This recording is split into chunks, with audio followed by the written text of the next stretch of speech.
আসসালামু আলাইকুম দর্শক, আমি জাকারিয়া আজাদ। আমি ভালো আছি আলহামদুলিল্লাহ। আপনারা কেমন আছেন সবাই? মহানবী হজরত মুহাম্মদ সাল্লাল্লাহু আলাইহি সাল্লামের জামানায় একজন শক্তিশালী কুস্তিগীর ছিলেন। তাকে অনেকেই ওই সময় ভয় পেতেন। একদিন হজরত মুহাম্মদ সাল্লাল্লাহু আলাইহি সাল্লাম তার বাড়িতে গেলেন তার সাথে দেখা করার জন্য। তারপর কি ঘটনা ঘটেছিল তা আমরা শুনবো এই সময়ের খ্যাতিমান বক্তা ডক্টর মিজানুর রহমান আজহারীর কাছ থেকে। তিনি কিভাবে বর্ণনা করলেন শুনি। তো মক্কায় সবচেয়ে বড় কুস্তিগিরের নাম ছিল রুকানা। কি নাম? সাহাবারা বিশ্বনবীকে কখনো রুকানার কাছে যেতে দিত না।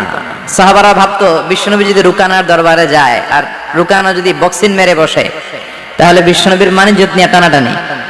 কিন্তু বিশ্বনবী তো শুধু সিলেক্টেড কিছু পার্সোনালিটিদের জন্য নবী হয়ে আসেননি। ওমা আরসালনাকা ইল্লা রাহমাতাল লিল আলামিন। I have sent you as a mercy for the whole world, for the entire universe.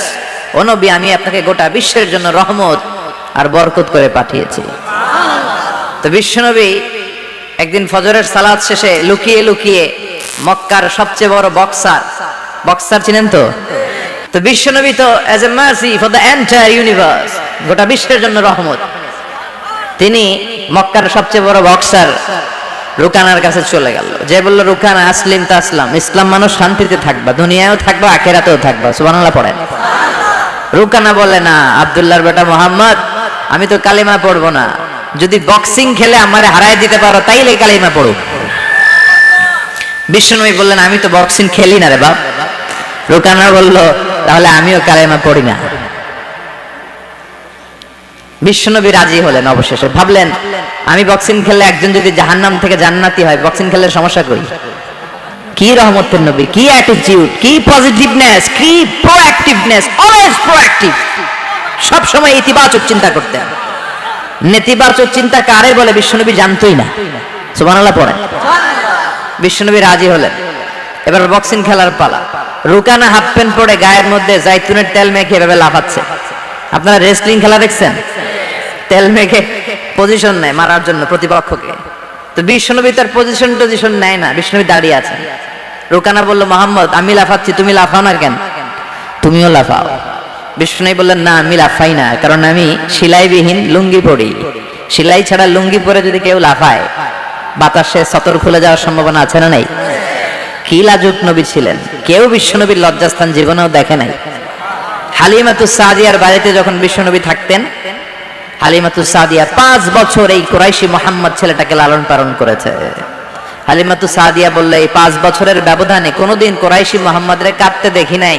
ক্ষুধা পেলেও ছেলেটা কাঁদতো না, ব্যথা পেলেও কাঁদতো না, শুধু লজ্জাস্থানের জায়গা থেকে কাপড়টা সরে গেলে শিশু মুহাম্মদ চিৎকার দিয়ে উঠত। এবার মারামারির পালা। রুকানা বলে, মোহাম্মদ তুমি মারো। বিশ্বনবী বললেন, তুই মার, কারণ আমি মারলে ওই মায়ের হজম করার ক্ষমতা তোর নাই। বিশ্বনবীর এক হাতে জান্নাতে 40 জনের শক্তি ঢুকাই দিছে কে? তো বিশ্বনবী মাইর দিলে এটাও হজম করতে পারবে? কথা কর, পারবে না। এখন রুকানাও মারে না, বিশ্বনবীও মারে না, খেলাও শুরু হয় না। বিশ্বনবীও মারে না, রুকানাও মারে না, খেলাও শুরু হয় না। এখন রুকানা বলে, মোহাম্মদ তুমি মারো। বিশ্বনবী মারে নাই, কিন্তু বিশ্বনবী ওনার ডান হাত মোবারক, কি নরম হাত, সফটার দেন সিল্ক, সিল্কের চেয়ে নরম ছিল। ওয়াকানা কাফফুহু আবিয়াদু মিনাদ দিবাজ, সফটার দেন সিল্ক, রেশমের কাপড়ের চেয়েও বিশ্বনবীর হাতের তালু সফট ছিল। এই হাতটা দিয়ে বিশ্বনবী রুকানার ডান কাঁধে এভাবে টাচ করলেন। মারে নাই, খালি বলছে, রুকানা এত লাফাস কেন? টাচ করার সাথে সাথে রুকানা বেহুশ হয়ে জমিনে পড়ে যায়। সবাই তো অবাক, ঘটনা কি? কি মিরাকেল, কি অলৌকিকত্ব! পানি ঢেলে রুকানারে হুশ ফিরানো হয়েছে। সবাই বলে, রুকানা তুই তো অনেক বড় পালোয়ান, আব্দুল্লাহর বেটা মোহাম্মদ ঘুষিও দিল না, লাথিও মারলো না, বেহুশ হইলি কেন? রুকানা বলে, আরে তোরা তো দেখোস নাই, তোরা দেখেছিস মোহাম্মদ হাত দিয়ে ধরেছে, আমার মনে হয়েছে বিশাল পাহাড় এসে কাঁধে চেপেছে। এজন্য ইসলামের অ্যাটিটিউড হচ্ছে ডিফেন্সিভ, আগে মারে না। আল্লাহ বলেন, ওয়া রাব্বাকা ফাকাব্বির, glorify the name of your lord, তোমার প্রভুর নামের বড়ত্বের ঘোষণা দাও।